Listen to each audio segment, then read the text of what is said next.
Welcome to Faith Fondue, a podcast featuring author and educator Haley DeMaria and teacher and blogger Ann Strickers. Faith Fondue features a melting pot of topics ignited by a flame, our faith, and guided by the Holy Spirit. It is July 7th. We are in the 14th Sunday of Ordinary Time. This is Season 4, Episode 13. And Ann, let's jump right into the fire, the flame. What is hot and burning in your week?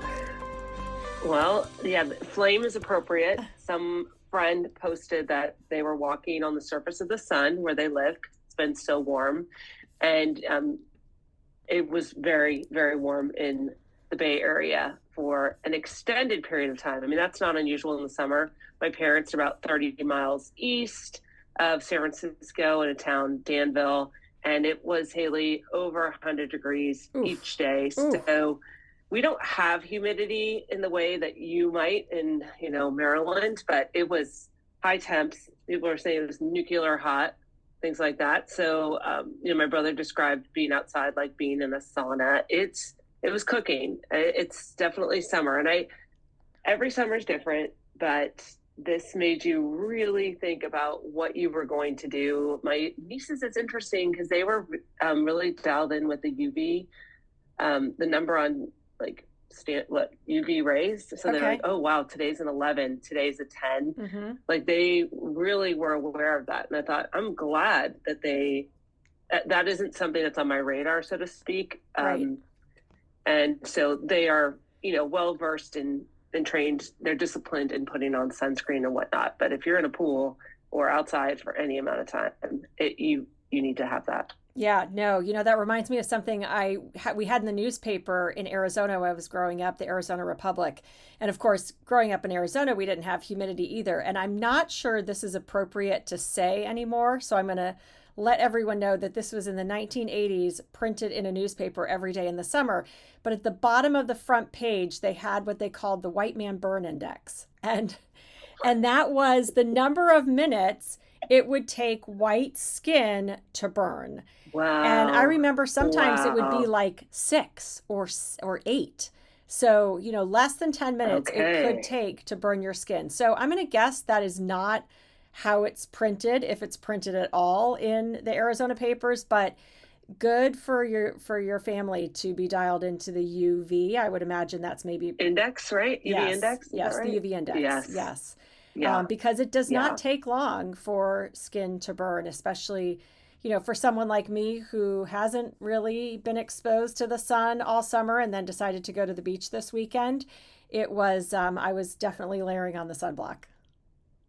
Yeah. Well, it's always a good, whether or not it's hot, it's a good discipline, Yes. I wouldn't say, we talk a lot about discipline. So a personal discipline, I guess, just to do that for your health and well-being, because sunburns are not fun, but it forced us to consider some activities and doing things a little bit differently, just because, again, it was extended. So whereas we might have done certain hikes, or in the morning you could do it, or outdoor activities, we had to really rethink that. And I am sensitive to this reality for elderly people, like the toll that the heat can take on folks, and low income people. Mm-hmm. If you don't have air conditioning, fans, which, because of electricity, right, it is taxing. I really like the heat, but I was like, wow, this is, it's noticeable. So right, it's good to pay attention to that. Yeah, absolutely. Especially when you say extended amount of time, right? It's not like it's just one day. It has been,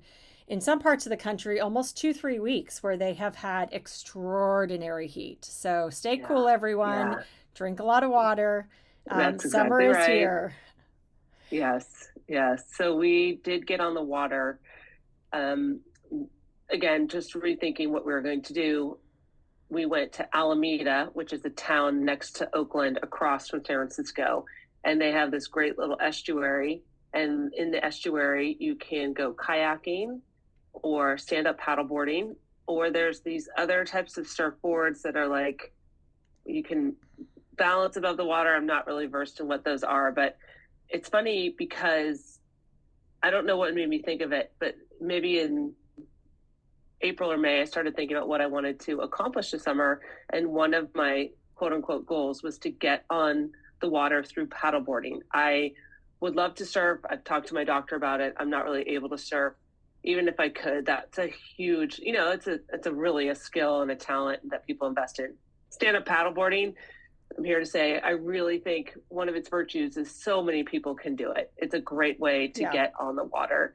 And so we did that in Alameda. We rented paddle boards and we went around the estuary, which is, boating life is just so interesting because there's so many different kinds of boats, but also different ways to engage with the water and just different people out there. So whether it's a sailboat or like, a racing boat or a cruiser or whatnot, it's really interesting. And even one of the like 2-person kayaks had these 2 women that were Muslim and they were wearing their hijabs on the water. And it's like, hey, we are all here. We can all engage in this. And it's great just to be on the water and have that perspective. So I know you love the water, and especially in Annapolis, there's a lot of boating, I'm sure. There is. And when you mentioned, being on the water, that certainly to many people here in Annapolis for sure means on a boat. And I was just at the beach over the weekend in Ocean City, Maryland. And one of the things that I really love about the beach is it doesn't cost anything. Everyone can enjoy the beach. And you certainly see that at some beaches more than others, certainly in Ocean City, Maryland. There is no cost to showing up at the beach. You maybe need a bathing suit, but I love the fact that you have all walks of life, and just seeing kids, squeal with delight when the waves come up and dig in the sand, and it's adults, it's teenagers, it's young people, it's old people.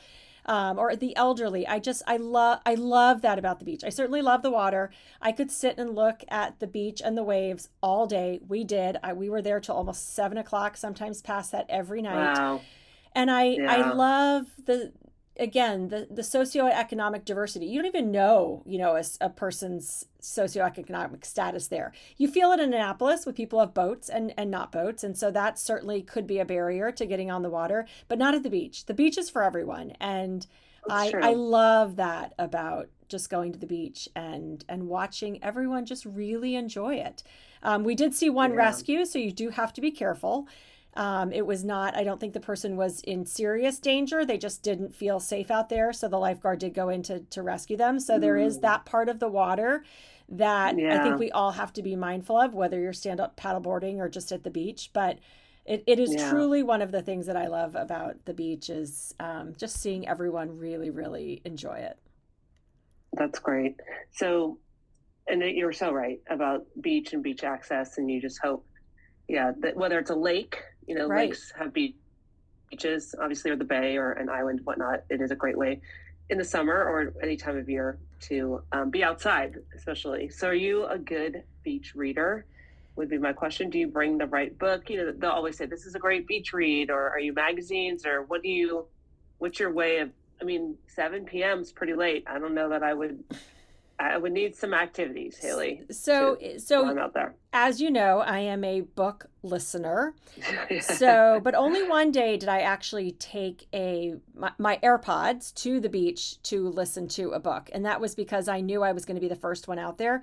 We had a group of probably 24, 25 of us who were together. So I didn't read anything at all. It was conversations. It was talking, catching up with different friends. Some of them I hadn't seen since this group all got together last year. So for this beach trip where we were with a group of 6 families, it was mostly just catching up and conversation.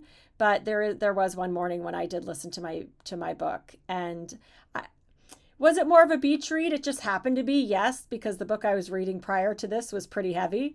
And maybe I knew I was going to the beach and I thought it would be kind of a little fluff, but I also love magazines. I would say when I'm on the beach, I'm more of a magazine reader because I do love engaging with people. And so you can pick up a magazine and read a few pages and put it down, or mid article, have a conversation with someone. It's so true. Yeah, that's what magazines are good for. Pass it on, share it. Exactly. I am notorious for bringing the worst possible book to the beach.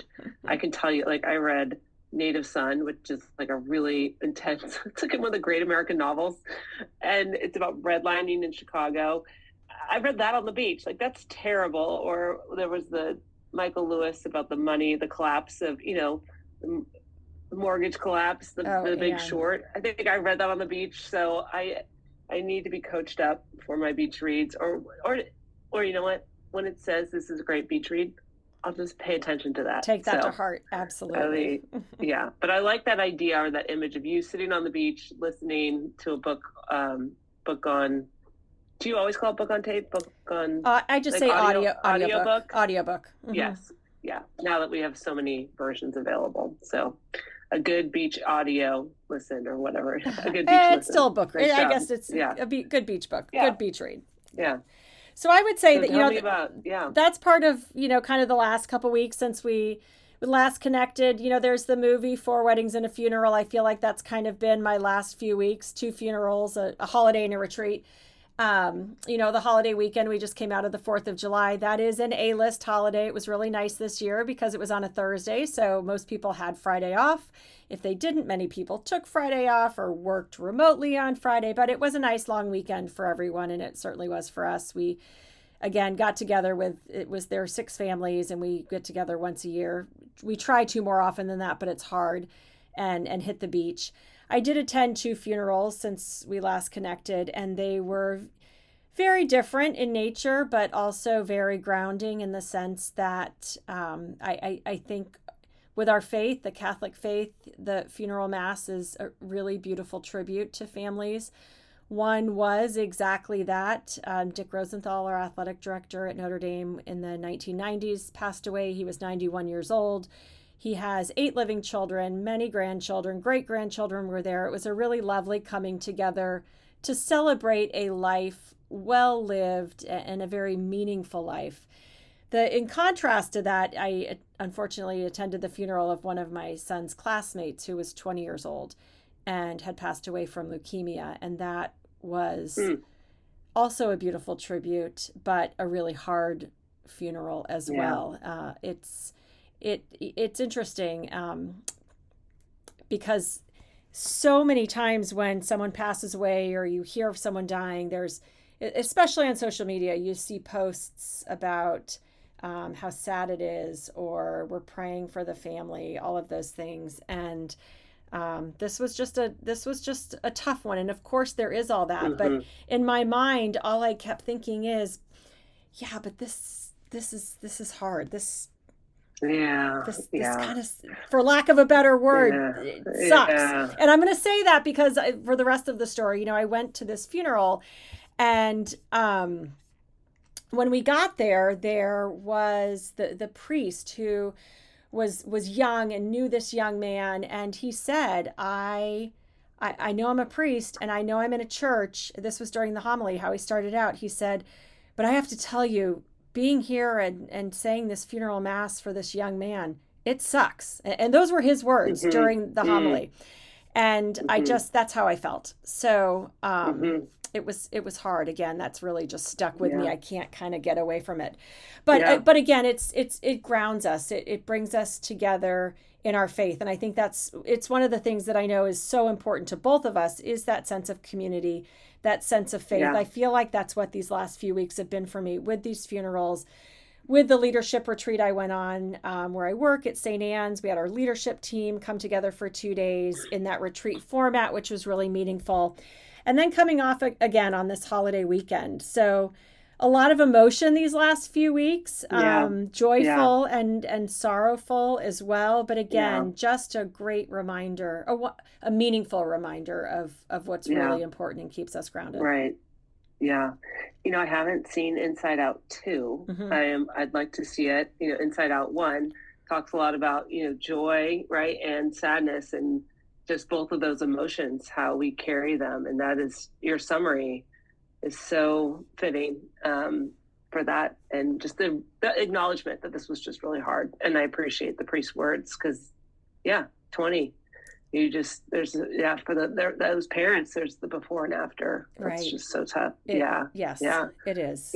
But it reminds me, like, the joy piece, my cousin Amy is a non-directed kidney donor. So I got to go see her. One of the reasons I wanted to go to the Northwest was to connect with two friends, but in particular to spend more time with her. And it was just unbelievably inspiring to hear her story. Her story is that she's a non-directed kidney donor. So that means that her kidney can go to anyone that has the blood and tissue type. And she's young enough that it could have gone to a wide variety of people. But just to hear about the process and why she did it and who most likely received her kidney. So it's up to the donor in 3 months to tell her and her team of doctors, they know who it is, but to tell her, most likely think it's a man. My aunt and uncle figured out probably who it was because the transplant was done at the hospital. So while they're not 100% sure, they think maybe they have an understanding of it. But when asked Amy the reason for why she donated, she's like, how often do you get to save a life? Right. And that's really what she did. She saved someone's life. Amazing. By donating her kidney. Otherwise, because this person's spouse is not a match. So they will receive Amy's kidney, and it's already working. They found that out. So I guess when they take the organ out, it secretes urine, and it already did that. And then they placed it in, and they were told it was already working. Her kidney that remains is already really almost like an 80% capacity. So it's doing great. And it's just so interesting to learn about the whole process and what's involved. So she blames her parents. She said it's their fault that she did this. She said, Mom, you have always ascribed to the principle of tikkun olam, which is to repair and heal the world. It's kind of a Jewish principle. And then her dad, she said, to whom much is given, much is expected. I think that's Peter. And the idea is she's been given a lot and she felt like she could give something. So something that could, be really, really a death sentence for some people, because of her willingness to make the sacrifice, became life-giving and life-saving. So hard not to be pretty pumped when you hear that story. Inspired, really. And I don't know if she should say she blames her parents or she gives her parents credit. But yeah. And I have heard, I'm glad to hear she's doing well. I know, my father lives with one kidney because he had kidney cancer, so one had to be removed. And it's amazing how remarkable the human body is, that it can just adapt like that. And it's very common, or it's not uncommon to live a very healthy life with one kidney. But I've also heard that the surgery for the donor can at times be more complicated than the recipient. So again, I'm glad to hear that Amy is doing well and seems to have recovered from the surgery, which at this point was about a month ago. That's remarkable. Yeah. And part of it might be, they don't remove your father, obviously, because of cancer, they'd remove it. Most people with renal failure, they're adding the organ. So they have 3 kidneys. Oh, wow. I didn't know that. So to speak. So yes, I didn't know that either. So, her incision is in the front, and they have to basically pump you up with gas to inflate. And that's what's most uncomfortable for most people. So they remove it and then they cauterize and do all the stuff. But for the recipient, they are adding the kidney. So you live with 3. So the 2 are in the back and then the 1 is in the front, which I thought was interesting. But you could be on the flight where they're transporting a kidney. It's just like on ice, like in a little medical case. I mean, to your point of it's so crazy what they can do. So if I have seen that passengers and a kidney. Yeah, I have seen that on a flight and it's labeled. You can tell it's usually one of the last things on the plane, and it's the first thing off. And there's usually a medical team there, and it's kind of hard to miss. It's kind of a big deal. Okay. But it's really fascinating. It is, and inspiring to watch. Organ donors are remarkable. They really do save lives. Yeah. So we like to think so. They're heroes. They're angels. They are. They're all of that and more. And we need more. So I'll be writing about her story. There's only about 100 a year of non-directed kidney donors, but they start what is known as the chain. Her chain was 4 people that will have a new kidney. It's 8 surgeries technically. Yep. So again, 4, but there's chains as big as 12. Wow. I mean, yeah. So it's worth sharing and passing on. Yeah, it really is. It is. Well, we will keep Amy and her recipient, the unknown recipient, in our prayers for continued healing, and hopefully the recipient continues to accept her kidney and live a happy, healthy life. So, right. Speaking of the human body, this was the gospel last week, and Ann and I had tried to connect last week to tape, and so I really had this gospel on my mind. It was last week's gospel of Mark, where Mark talks about death and healing, and of course, I had just come off of these 2 funerals, so death was certainly something that was in my sphere that I was thinking about, and of course, the words "Do not be afraid, just have faith." Though those are very simple words, but can be very hard to live with. I think all of us experience fear in our lives. And so to hear the words, "Do not be afraid," that would be amazing if we could go through life without being afraid. But I know we all have fears in different ways, whether it's just a general fear of something or fear of an event that's coming up, or I know many of us just experience fear of the unknown, just not knowing what's going to happen. But, following up with the words, "just have faith." As someone who has fear at times in their life, but also likes to think I have faith always in my life, it's kind of hard to bring those two together all the time. However, what I can say is the times in my life where I have been able to just put everything into faith and believing that it will all be okay, it really does make life easier. So I have to remind myself of the comfort of our faith, especially during the times where it's fearful. But just the gospel itself really had me thinking, probably not in ways I was intended to, but I did.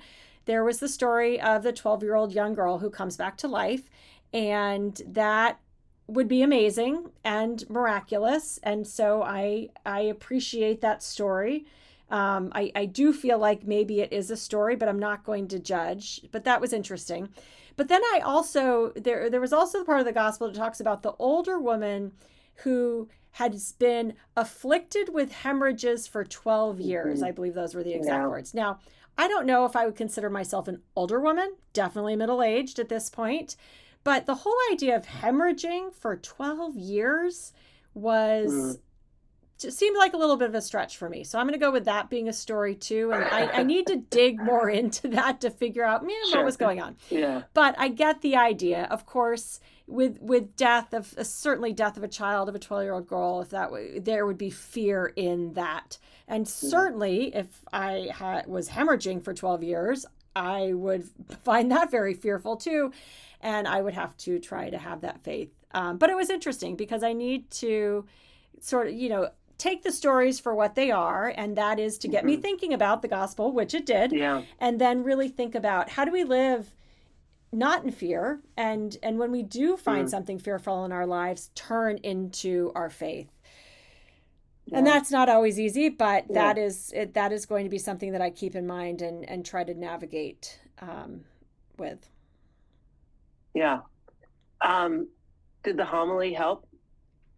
So you remember the homily? So I appreciate just your attention to detail to the gospel. I mean, that's attentive listening. So usually it's supposed to offer some context or insight. I'm just curious. So no. Okay. It was more about the upcoming holiday and the weekend and it being a short week. That is my recollection. Now, I will tell you, and that the second part of the homily, that was sort of the beginning, the catch, the hook, so to speak, where the priest, is trying to get you to pay attention. At least that's how I feel it is sometimes, and it usually works. Except for then I started thinking about death of a young child, and my mind kind of went there afterwards. So if he did get to it, all I heard was the part about the holiday weekend coming up, and then started thinking about what that meant in my life. Yeah, that's fair. I guess I was struck by when you were talking about fear and faith. Usually we think of like faith and doubt, like, it's the whole idea of good and bad. Like we can understand one with the other, but it made me think about what is the relationship of fear to faith, right? So, what's the opposite of fear? I mean, is it certainty? I guess. I mean, Hope? I don't know. That's a good yeah, question. right.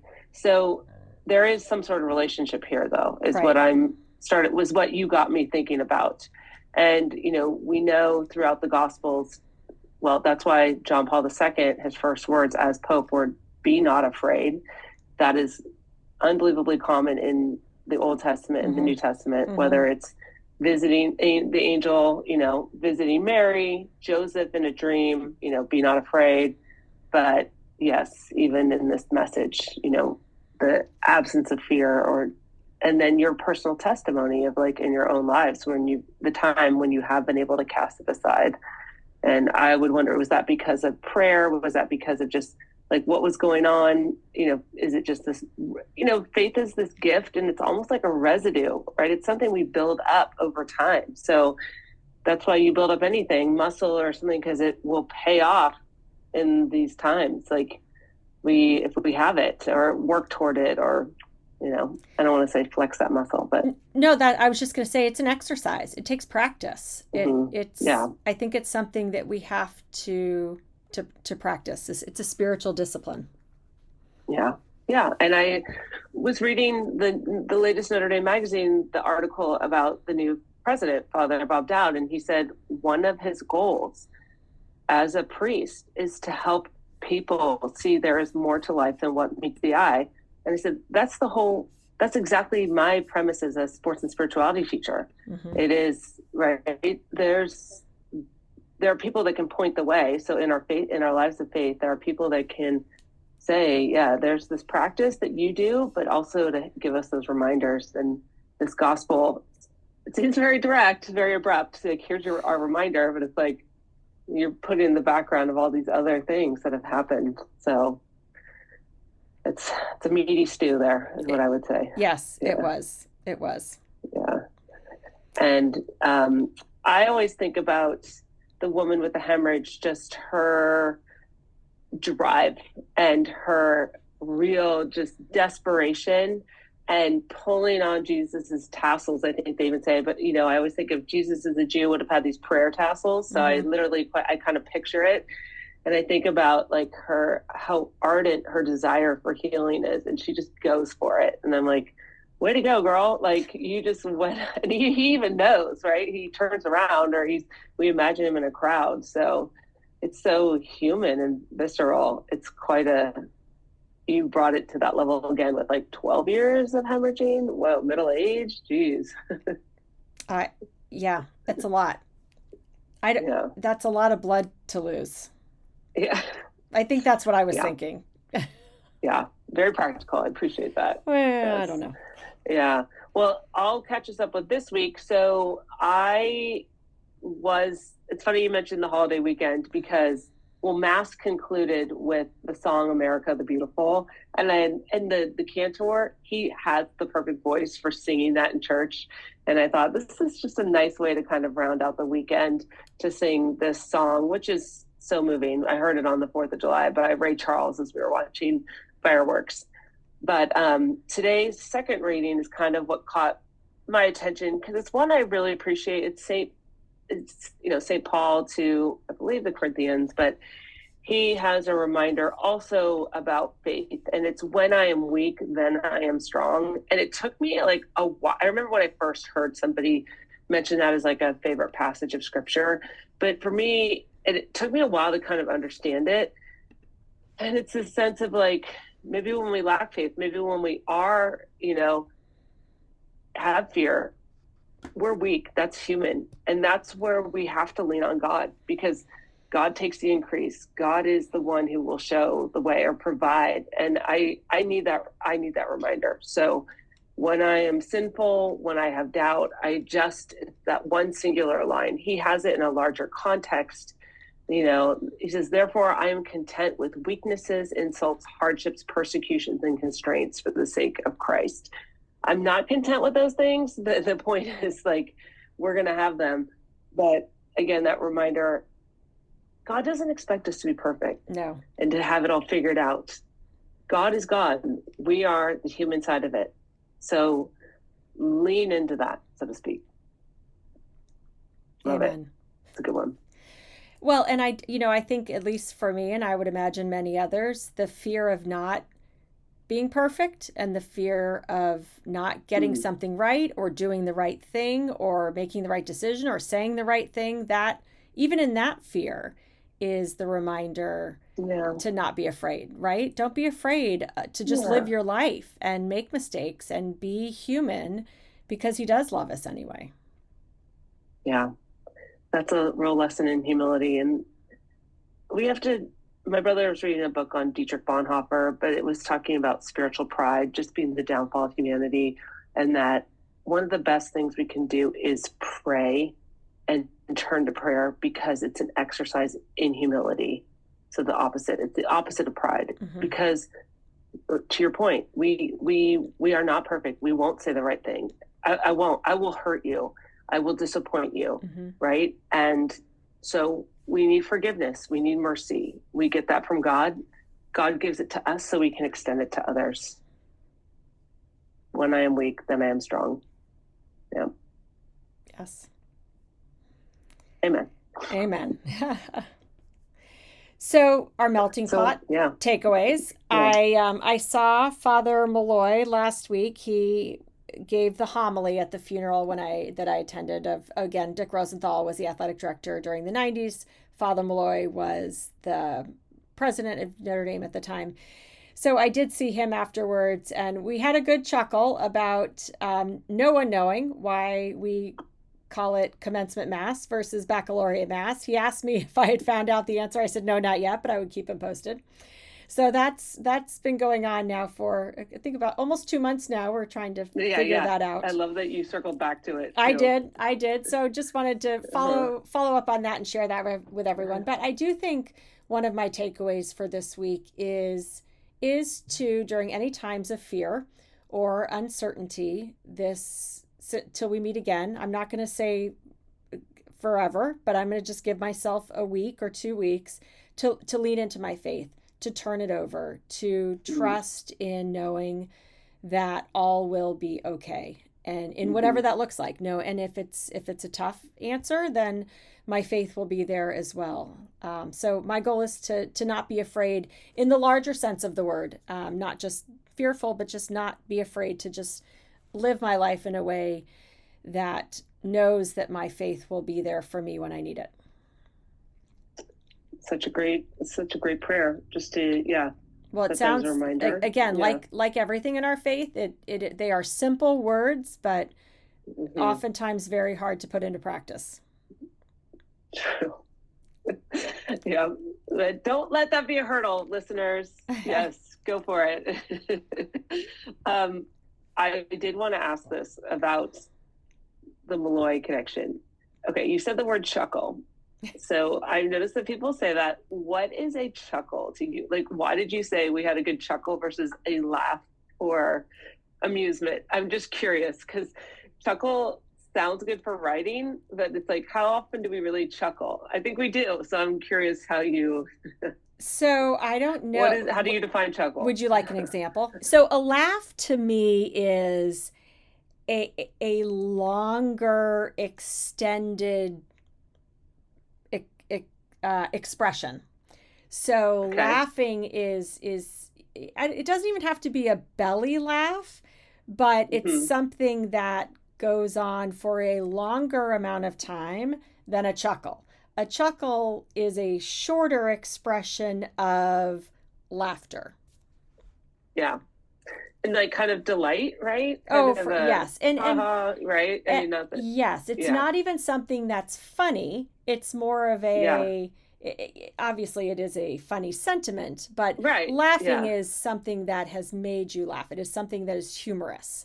And a chuckle is more of a shared, I don't think you chuckle by yourself. Maybe you do if you're reading something, but I Oh, think I it's totally do. I think. like that would be a chuckle Yeah.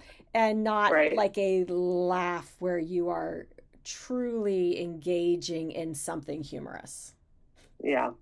It's fair. It's good. I, thought, I don't know, this is inside out, but like I was thinking of when I laughed recently, and one of the reasons we were laughing, and this is not Schadenfreude, like the delight and the misgiving of others, but we were playing cards, we were playing hearts, and my niece she couldn't do anything. It wasn't that she wasn't doing anything right. It was just like she could not win. It was just like so frustrated.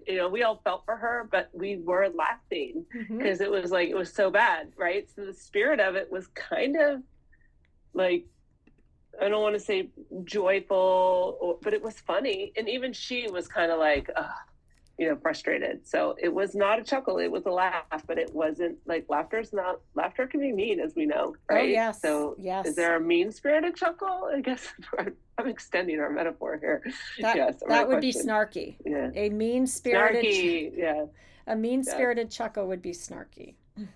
Okay. Well, thank you for that clarification. Okay, my takeaway is a reminder for people to set goals. And I say this because if you have a goal and you achieve it, you're like, oh my gosh, I actually did it.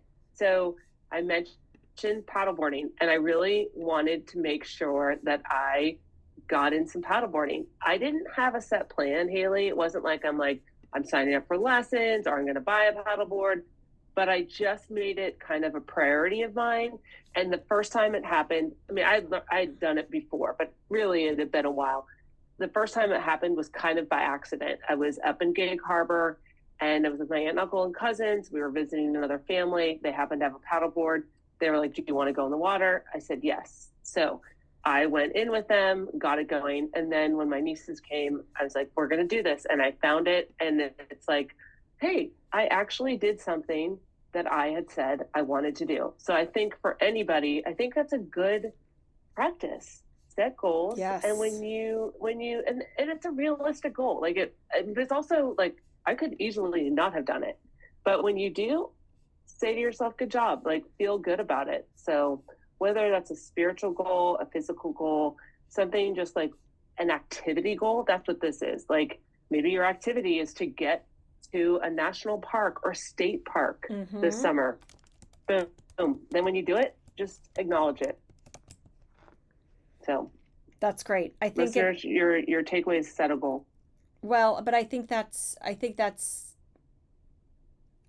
many people do, but I think there's a lot of people who don't. And I think being very intentional about our goals is a sign of growth. I think some people might be afraid to set goals. It's actually surprising to me that people don't set goals, but I have seen that where they don't have them. But yes, I think being very intentional about our goals, and it doesn't have to be something major, right? It can be something simple.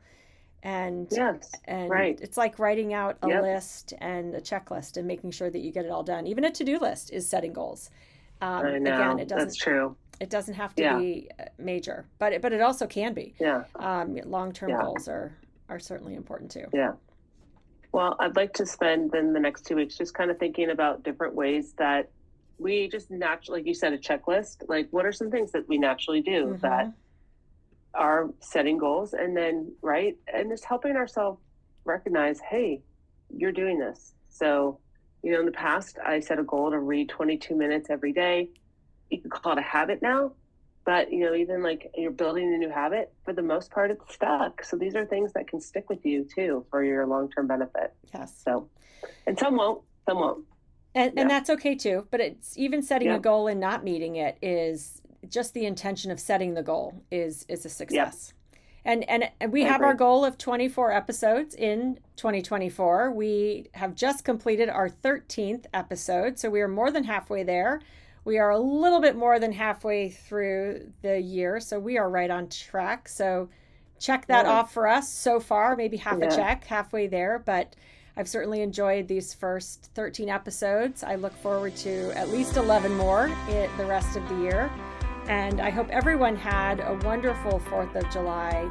weekend, a wonderful long holiday weekend. I hope it was filled with meaningful ways in community, in faith, and I look forward to hearing how your goal setting goes over the next few weeks, Anne. Stay tuned. That's right. Yes. Happy 4th. Thanks, Haley, for all your leadership. And yeah, lucky 13. Way to go. And until next time, thanks for everything. Have a great one.